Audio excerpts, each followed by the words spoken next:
नमस्कार, आप देख रहे हैं सिटी पोस्ट। मैं वंदना। पिछली बार की बारिश में पूरा पटना जलमग्न हो चुका था और इसी दौरान बिहार के मुख्यमंत्री नीतीश कुमार ने ये आदेश दिया था कि बिहार में और भी संप हाउस बनाए जाएंगे। इसी क्रम में अभी हम मौजूद हैं पटना के कदम कुआं इलाके में और एक कांग्रेस मैदान है। कांग्रेस मैदान में यहाँ पे संप हाउस बनाई जा रही है। आप देख सकते हैं कि इसकी तैयारी जो है वो मई में ही शुरू कर दी गई थी, लेकिन अब तक ये संप हाउस बनकर तैयार नहीं हुआ है। मौसम विभाग के जानकारी के अनुसार आपको बता दें कि जो मानसून जो है वो दस्तक दे चुका है, लेकिन अभी तक पटना में संप हाउस बनकर के तैयार नहीं हुए हैं। जो भी यहाँ पे मजदूर हैं वो भी काम कर रहे हैं, न तो यहाँ पे भी मोटर बैठाई गई है और लोगों का दावा है कि 3 दिन में ये कंप्लीट हो जाएगा। लेकिन अनुमान यही लगाया जाता है कि फिर इस बार के बारिश में पूरा पटना जलमग्न हो सकता है, क्योंकि अभी तक कोई भी तैयारी पूरी तरीके से नहीं की गई है। बीच में बिहार में पूरे देश में लॉकडाउन हो गया था और लॉकडाउन की स्थिति में 3 महीने तक सारे काम जो थे वो ठप पड़ गए थे। इसी दौरान संप हाउस में जो काम चल रही थी वो कंटिन्यू चल रही थी, लेकिन अब तक के बनकर तैयार नहीं हुआ है। हम बात करने की कोशिश करेंगे जो यहाँ के जो मैनेजमेंट जो देख रेख कर रहे हैं उनसे बात करेंगे।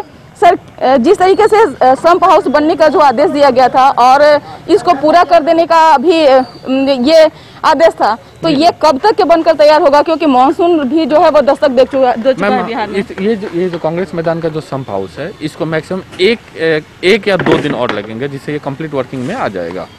लेकिन अब तक के तो न तो यहाँ पे मोटर लगाए गए हैं, न ही अभी तक ऐसे ही कुछ पूरी यहाँ की तस्वीर जो है वो सामने आ सकती है। तो कैसे आप दावा कर रहे हैं? नहीं मैम, आप अंदर की तरफ देखोगे तो हमारा फाइनल फिनिशिंग का काम चल रहा है। पेंटिंग का काम आज शुरू हो जाएगा, जो कल तक समाप्त हो जाएगा। ज़्यादा बड़ा एरिया है नहीं, ठीक है। जैसे पेंटिंग काम खत्म हो जाएगा, हमारा 2-3 घंटे काम है इलेक्ट्रिकल वर्क का, उसके बाद से मोटर हम इंस्टॉल करके अपना काम हम शुरू कर सकते हैं। आपको पता है कि पिछली बार की बारिश में कदम कुआं पूरा इलाका डूब गया था और उस दौरान ये आदेश दिए गए थे कि संप हाउस अगर ज़्यादा बनते हैं, बिहार में बढ़ाई जाती है संख्या इसकी, तो जल जमाव का जो ये है वो नहीं रहेगा। तो क्या लगता है? पिछली बार का जो सिचुएशन था और इस बार के सिचुएशन में बहुत ज़्यादा अंतर है। इस बार के क्या है कि सारे जितने भी पटना के अंतर्गत जो भी संप हाउस है वो टोटल रेनोवेट करके बहुत अच्छे कंडीशन में आ गए हैं। जो टेम्प्रोरी डीपीएस का काम है वो भी मुश्किल से 1 या 2 दिन में सारा समाप्त हो जाएगा। मोटर इंस्टॉल करके मैक्सिमम 3 दिन लगेंगे। 3 दिन में अपना संप हाउस वर्किंग में आ जाएगा आपका। आप अपना परिचय बता दें। जी, मेरा नाम सौरभ सिंह हुआ, मैं यहाँ का संप हाउस का इंचार्ज हूँ मैं। जी, तो हमने यहाँ के इंचार्ज से भी बात करने की कोशिश की। इन्होंने अपने जो दावे हैं वो इन्होंने बताया कि 2 से 3 दिन में ये काम पूरा हो जाएगा।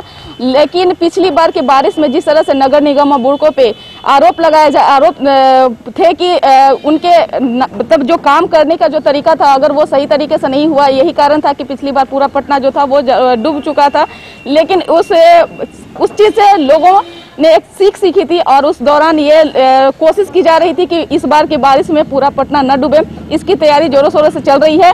देखना यही होगा कि क्या आने वाले समय में पूरा पटना डूबता है या फिर लोग इसे बचा पाते हैं, या फिर नगर निगम बुड़को जो अपना काम कर रहा है वो उस काम पे खड़े उतरेंगे। इसका बस इतना ही। अगर आपको हमारी खबर अच्छी लगे इसे अपने दोस्तों के साथ शेयर करें, हमारे चैनल को सब्सक्राइब करें, बेल आइकन जरूर दबा दें। आपका सहयोग समर्थन लगातार सिटी पोस्ट को मिल रहा है, आगे भी बनाए रखें। साथ ही सिटी पोस्ट का फेसबुक और ट्विटर दोनों को फॉलो करें, लाइक करें। धन्यवाद।